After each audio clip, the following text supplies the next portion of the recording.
Здравствуйте, уважаемые подписчики! В этом видео я также постараюсь ответить на ваши вопросы и расскажу о винпоцитине. Огромное количество вопросов на канале. Расскажи, объясни. В этом видео разберемся подробно в данном лекарственном препарате. Разберемся, когда и для чего конкретно назначается данный лекарственный препарат, что конкретно он лечит. Разберемся в его доказательной базе, работает он или нет. А также я конкретно расскажу о том, как правильно принимать данный лекарственный препарат. Расскажу много нового, изучил огромное количество новых исследований и дополню свое предыдущее видео о данном лекарственном препарате, а также отвечу на вопросы в комментариях под видео предыдущего ролика. Для начала огромная просьба. Поставьте на паузу это видео. Подпишитесь на канал, так как 90% из вас смотрят меня регулярно, но не подписаны на канал. Поставьте лайк этому ролику и нажмите колокольчик. Также подписывайтесь на мою группу в Телеграме, там рубрика «Ответы на вопросы». А также для тех из вас, у кого нет Телеграма и плохо работает YouTube, есть профиль ВКонтакте, так мы точно останемся на связи. Все необходимые ссылки ниже в описании под видео. Итак, начнем. Винпоцитин также известен под коммерческим названием Ковентон. Винпоцитин синтезируется из винкамина. Это алкалоид растения Vinca minor. Винпоцитин впервые выделен из растения в 1975 году венгерским химиком Чаба Сантай. Синтетический препарат начал производиться уже в 1978 году венгерской фармацевтической компанией, которую, наверное, все вы знаете, это Гидеон Рихтер. Винпоцитин применяется как лекарство в странах Восточной Европы, очень активно, а также довольно-таки популярен в наших странах. Очень часто его назначают, и многие из вас слышали это название. Тут же хочу действительно объяснить тот факт, что в США, конечно же, не так активно рекомендуется данный лекарственный препарат, и в США он зарегистрирован как биологически активная добавка. Также хочу сразу же объясниться и уточнить тот факт, что кокрановские исследования, метаанализ 2003 года не обнаружил доказательного преимущества данного алкалоида по сравнению с пустышкой с плацебо. Вот в этом видео мы в этом и разберемся. Во-первых, когда и для чего конкретно используется данный лекарственный препарат и работает ли он вообще. Конечно же, я расскажу свое личное мнение и личное видение, изучив огромное количество исследований. Начнем с показаний, когда конкретно назначается данный лекарственный препарат, чем он так полезен. Очень часто, конечно же, назначается данный лекарственный препарат неврологами. Это и симптоматическая терапия последствий ишемического инсульта, когда мы посимптомно лечим вот те жалобы, которые вас беспокоят, как следствие инсульта, острого нарушения мозгового кровообращения. И здесь специфика именно ишемизация, когда нарушается ток крови, и клетки остаются без кислорода, питательных веществ, гибнут. Также винпоцитин очень часто назначается при сосудистой вертебробазилярной недостаточности. Это нарушение кровоснабжения головного мозга, которое может сопровождаться головокружением, шумами, снижением памяти и огромной кучей разных таких симптомов, довольно-таки неприятных, очень частых симптомов, поэтому часто назначается винпоцитин. Также винпоцитин назначается при сосудистой деменции, когда на фоне заболеваний сосудов, из-за причины патологии сосудов, снижается умственная когнитивная способность человека. Также винпоцитин очень часто назначается в такой комбинации лечения атеросклероза сосудов головного мозга, когда головные сосуды головного мозга страдают из-за вот такого нарушения воздействия холестерина на сосуды, сужается просвет сосудов головного мозга и нарушается кровообращение. Также винпоцитин очень часто назначается при энцефалопатиях. Это посттравматическое, когда в результате травмы головной мозг не может полноценно работать и вследствие различных нарушений. Это и снижение памяти, и головные боли, головокружение, прочие нарушения. Также как следствие гипертонической энцефалопатии, когда на фоне высокого давления у вас снижается память, координация движений, способность себя самообслуживать и прочее, прочее. Это происходит очень резко, как следствие очень высокого повышения артериального давления. Поэтому очень часто винпоцитин тот препарат, который назначают неврологи, кардиологи, терапевты, врачи общей практики. Очень популярен винпоцитин у офтальмологов при хронических сосудистых заболеваниях сетчатки и сосудистой оболочки глаза. Это еще одно применение в лечении сосудов, улучшение циркуляции кровоснабжения, микроциркуляции не только головного мозга, но и глаза. Также очень активно препарат назначается в атологии. Это патология, связанная с ухом, это снижение слуха, это патология под наименованием болезнь Меньера, также ощущение шума в ушах. Как конкретно работает винпоцетин и работает ли он вообще? Давайте на этом остановимся и посмотрим, что говорят исследования. Препарат улучшает мозговое кровообращение, и эта позиция одна из ведущих у данного лекарственного препарата, так как за счет ряд механизмов и воздействий акцентируется внимание, что это препарат, который улучшает микроциркуляцию, кровоснабжения нашего головного мозга, но и не только, и других органов и систем, которые очень зависят от кровоснабжения. Он оказывает сосудорасширяющий эффект. Расширяет сосуды, улучшает насыщение клеток кислородом и питательными веществами. Именно от этого и зависит работа клеток не только головного мозга, но и, например, той же печени, почек, нашего сердца, наших мышц и других органов и тканей. Если будет хороший кровоток, будет достаточно кровоснабжения, клетки будут получать кислород, питательные вещества, значит будут работать правильно.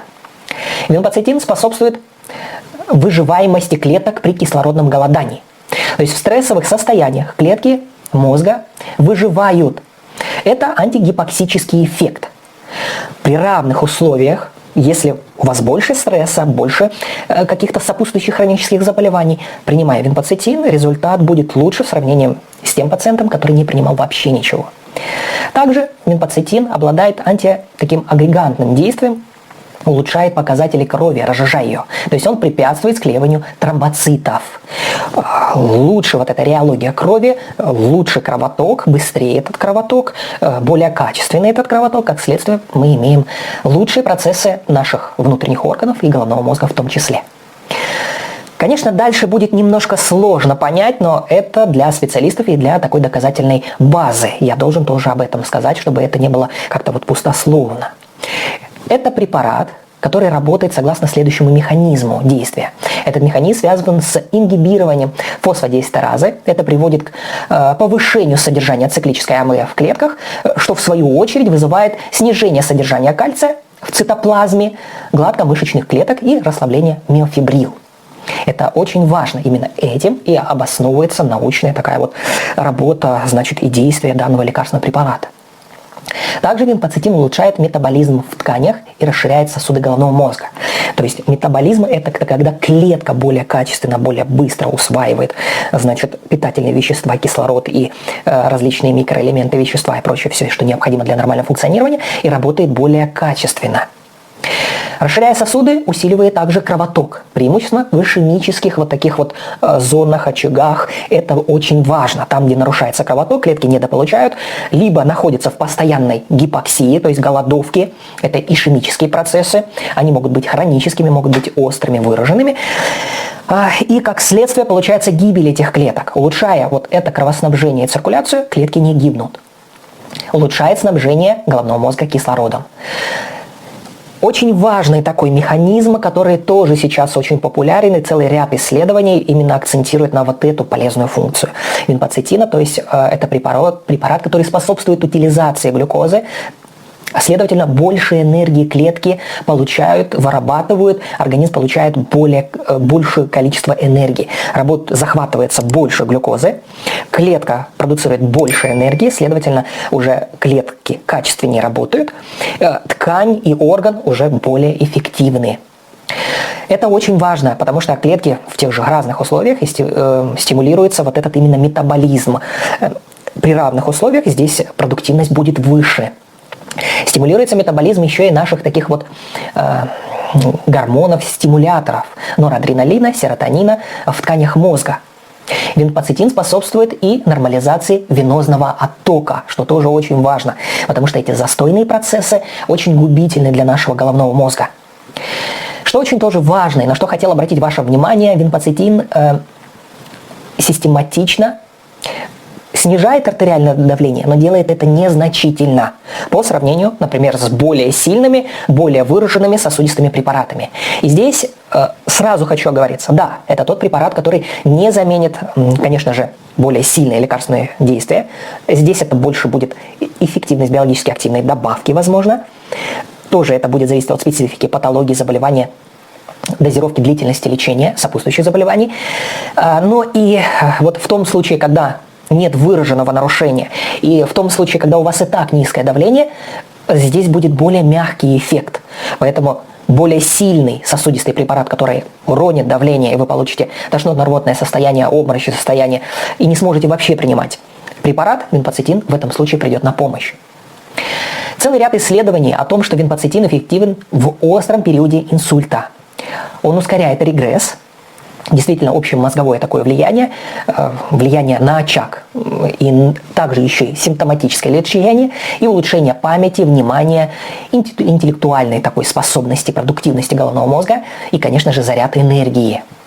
Что очень важно, в пожилом старческом таком возрасте, особенно в специфике вот этих мозговых сосудистых нарушений с возрастом, расслабляя сосуд, расширяет сосуд, улучшает циркуляцию. Есть такое очень популярное исследование, которое очень часто приводят защитники винпоцитина. Об этом я тоже должен сказать. А изучить вы можете это все ниже в описаниях под видео. Есть, конечно же, ссылки на все исследования. Это исследование «Глобус», в котором принимало участие 6000 пациентов с жалобами на головокружение. Было доказано, что винпоцитин в дозе 30 мг в сутки в течение 2 месяцев лечения значительно снижал жалобы на такое системное и несистемное головокружение в 3 раза, обеспечивая коррекцию устойчивости при ходьбе. Здесь это координация и профилактика, улучшение вот этих нарушений шаткости ходьбы. Эти улучшения в 2 раза лучше были, то есть снижались на 2,5 раза в сравнении с той группой, кто вообще ничего не принимал. При таком курсовом полноценном приеме винпоцитина 10 мг довольно-таки длительно, достоверно уменьшалась головная боль разной степени выраженности и локализации. И головная боль уменьшалась тоже в 2 раза. Согласно этому исследованию «Глобус», также снижался шум в ушах, тоже в 2,5 раза. Уменьшалась астения за счет большей выработки захвата глюкозы, выработки энергии, повышалась трудоспособность. Также в этих исследованиях говорится о том, что в 3 раза уменьшалась тревога. Винпоцитин 10 мг, которого рекомендован в терапии головокружений и неустойчивости ходьбы, был весьма эффективен. Дозировки были относительно вот такой классической терапии, которая очень часто в поликлинике назначается, немного выше. Назначалось суточно 30 мг. Это по одной таблетке 3 раза в день. Хотя чаще всего в поликлинике назначается 5 мг, из того, что я вижу чаще всего. 2-3 раза в день, и эта дозировка была значительно ниже. Также длительность лечения, согласно исследованию, была не менее 2 месяцев. Как правило, в поликлиниках назначают такое лечение на 1 месяц. Согласно этому, и результат был гораздо более таким продуктивным. Сразу же хочу сказать о противопоказаниях, потому что будьте очень внимательны. Как и любой лекарственный препарат, винпоцитин имеет целый ряд противопоказаний, когда принимать нельзя. В целом препарат переносится очень хорошо. Редко, когда как-то не переносится, как правило, не учитывают сопутствующие заболевания, как правило, есть индивидуальная какая-то непереносимость, либо может снижать давление незначительно, а вы уже принимаете лекарства от давления. Вот такие случаи, но в целом переносится хорошо. Противопоказанием будет, конечно же, это выраженное нарушение сердечного ритма. То есть, если у вас есть аритмии, они очень выраженные, принимать винпоцитин нельзя. Также ишемическая болезнь сердца, такого тяжелого течения, то есть, когда это нарушение кровоснабжения, диагноз ИБС. Также острая стадия геморрагического инсульта. Если мы говорили о острой стадии ишемического инсульта, там можно, то уже при кровоизлиянии, когда препарат влияет на реологию, разжижая кровь, улучшая циркуляцию, при геморрагическом инсульте нельзя. Также противопоказанием являются беременность, лактация, грудное вскармливание и повышенная чувствительность к препарату, когда вы попадаете в тот малый процент пациентов, кому просто не подходит данный лекарственный препарат, вы его не переносите. Сразу же хочу остановиться на дозировках и на том, как правильно принимать данный лекарственный препарат, потому что, изучая данный вопрос, много роликов в интернете, чего только не слышал и не видел. Вот расскажу о том, что фактически нужно правильно делать. Назначается препарат винпоцитин вовнутрь после приема пищи. Начальная дозировка это 15 мг в сутки. Уже стандартная суточная дозировка по 10 мг 2-3 раза в день. Вот максимальная суточная дозировка это 30 мг в сутки. Будьте очень внимательны. Курс лечения минимально месяц, но в среднем назначается на 2-3 месяца. И период, конечно, уже когда вы отказываетесь от препарата, то есть период отмены препарата, следует постепенно снижать дозировку. Возможны повторные курсы приема 2-3 раза в год. Как правило, рекомендуются повторные курсы данным лекарственным препаратом хотя бы раз в полгода. Также есть раствор. Раствор 2 мл, который может разводиться 200-250 мл физиологического раствора 0,9%. Один раз в день эта капельница. Средняя по скорости вливания один раз в день в течение 10 дней. Как правило, вот такой профилактической дозировкой тоже пользуются очень часто, особенно на уровне дневного стационара поликлиники. Тут же я хотел немножко добавить, изучив огромное количество исследований, хочу дополнить предыдущее свое видео еще тем, что дать пару таких полезных советов, то, о чем не всегда знают и не учитывают. При применении винпоцетина на фоне различных, получается, рисков развития кровотечений, либо если вы уже принимаете лекарство, которое разжижает кровь, будьте очень внимательны. Это риск кровотечений, кровоизлияний. Поэтому будьте очень осторожны. Также важно, что усиление гипотензивного действия при одновременном применении с метилдопой. Очень часто, того не осознавая, терапевты, врачи общей практики, неврологи назначают винпоцетин пациентам с болезнью Паркинсона. И специфика та, что ничего плохого же не напишу, это улучшение кровоснабжения, это лучшая энергия и работа клеток головного мозга и других органов и тканей, это профилактика огромного количества других заболеваний, но вот здесь риски снижения давления. Также рекомендую соблюдать осторожность при одновременном применении с лекарствами, лекарственными средствами центрального действия, которые влияют на головной мозг, потому что здесь есть четкое деление на те препараты, которые стимулируют и которые угнетают. Есть проблемы сочетания винпоцетина с другими психотропными препаратами. Будьте очень внимательны с теми же антидепрессантами, с теми же различными транквилизаторами, нейролептиками и прочими препаратами, которые влияют на наш головной мозг, на нашу нервную систему. Подбирайте индивидуально, корректируйте дозировку и учитывайте свои сопутствующие заболевания. Также будьте очень внимательны, используя винпоцетин с антиаритмическими препаратами и антикоагулянтами, то, о чем я уже говорил, которые влияют на разжижение крови. Также хочу ответить на ваш вопрос. Действительно, винпоцетин легко проникает через гематоэнцефалический барьер, через эти структуры, которые защищают наш головной мозг. И здесь вот целый ряд исследований, где есть действительно доказательная база о том, что это препарат, который действительно проникает через гематоэнцефалический барьер. Потому что очень много вопросов на канале о том, что не проникает через гематоэнцефалический барьер, а, следовательно, неэффективен. Очень спорным является вопрос эффекта обкрадывания, то есть за счет улучшения кровоснабжения головного мозга. Мнения экспертов разошлись. Очень умные и мной уважаемые эксперты говорят о том, что есть побочный эффект со стороны улучшения кровотока головного мозга, но в то же время ишемизации и нарушения кровоснабжения сердца и периферии в том числе, то есть нижних верхних конечностей. Очень спорный вопрос, потому что доказанных каких-то исследований как таковых, чтобы подтверждали это, нет. Но и получается доказанных исследований, что вот эта побочка есть, тоже как таковых нет. Все наше научное такое сообщество разделилось 50 на 50. Одни говорят, что есть, другие говорят, что нет. Я буду изучать этот вопрос, поэтому подписывайтесь на канал, чтобы не пропустить мое следующее видео. Также я хотел поделиться своим конкретным мнением и опытом назначения данного лекарственного препарата. Сразу же хочу обратить ваше внимание. Наверное, это больше биологически активная добавка. Огромный плюс тут действительно в том, что природного происхождения. И нет такого химического, токсического, и прочих побочных эффектов, когда это чисто какое-то химическое, сильно действующее лекарственное вещество. Действительно, в равных условиях, принимая этот препарат в должной дозировке длительное время, он может исправить какие-то незначительные нарушения, позволить организму работать более эффективно, но 100% не заменит лекарственный препарат.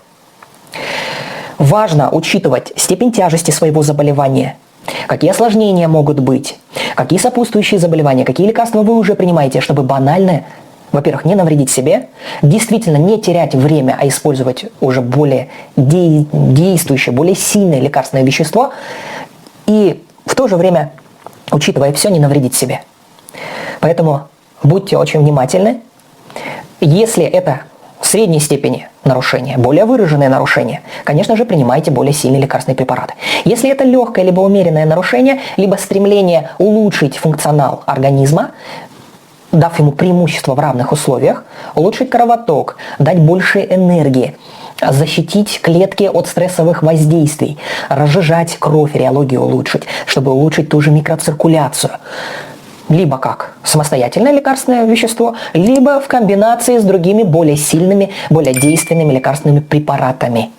И в следующем своем видео, уже третьем ролике на данную тему, я разберу конкретно уже сочетание винпоцетина с другими лекарственными препаратами, как на практике действительно мы, врачи, используем разные комбинации и как использовать их правильно.